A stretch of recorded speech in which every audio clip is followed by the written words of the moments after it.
If your children are causing stress, leave them. If your work is causing stress, leave it.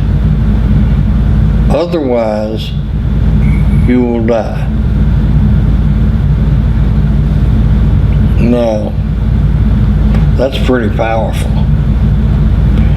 And so I went back and Jeff and I had some very emotional times with both of us crying when I would say, Jeff, I just need to get out. Let me give you my stock. Every time I look at Dixie Carter, I want to strangle her. And that's not healthy.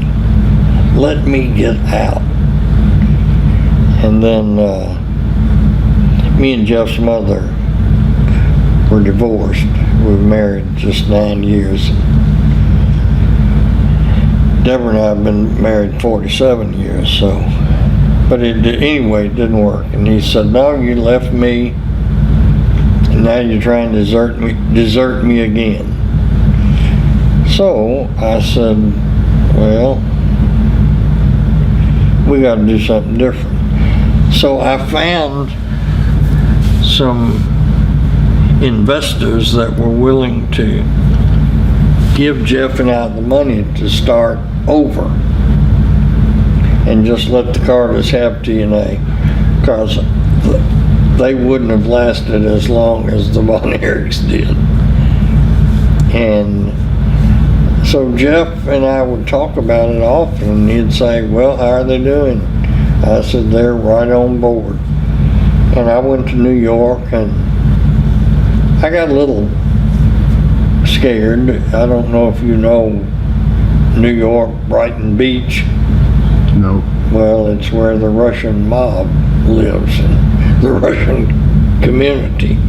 And when you walk down the street at Brighton Beach, the storefront signs are all in the Russian language. I mean, it's Little Russia. And these were principals in the hierarchy. Unbelievable money. They carried me to a dinner that I'm sure cost $35,000, $40,000. I mean, dancers, entertainment like you wouldn't believe. But at any rate, they were on board, and I got a call from one of the principals, and I won't name him. And he said, I've got a friend that is the national Sambo champion, and he is 6'10", 320 pounds, and he wants to be in the wrestling business. I said, can he wrestle? He said, amateur, Sambo. And I said, all right, let me see what I can do. So I called Jeff, and I said, Jeff, we need to sign this guy at TNA. I said, he can live on about $1,000 a week. And I'll get him a place to live up here in Hendersonville, and I'll personally train him. And Jeff said, all right, let me talk to Dixie.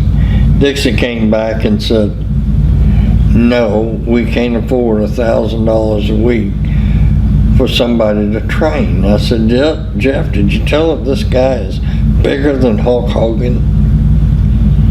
He said, yeah. She just said, no, Dad. And I said, well, do you care if I call Vince McMahon? And he said, Vince won't talk to you, he hates me. I said, no, he likes me.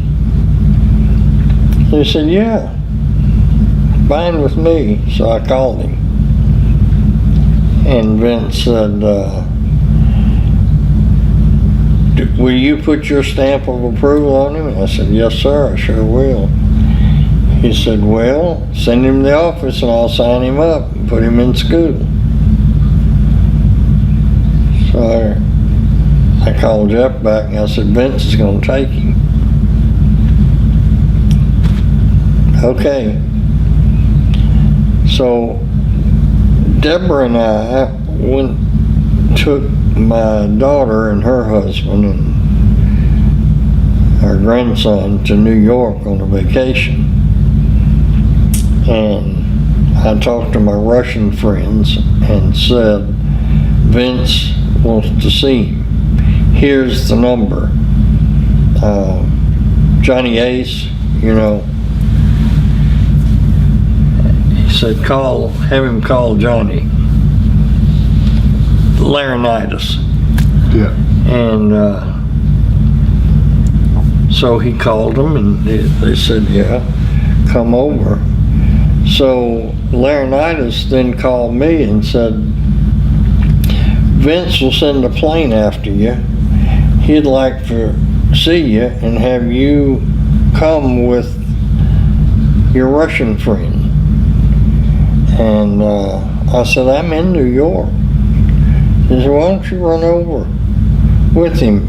Vince would like it. So I said, okay.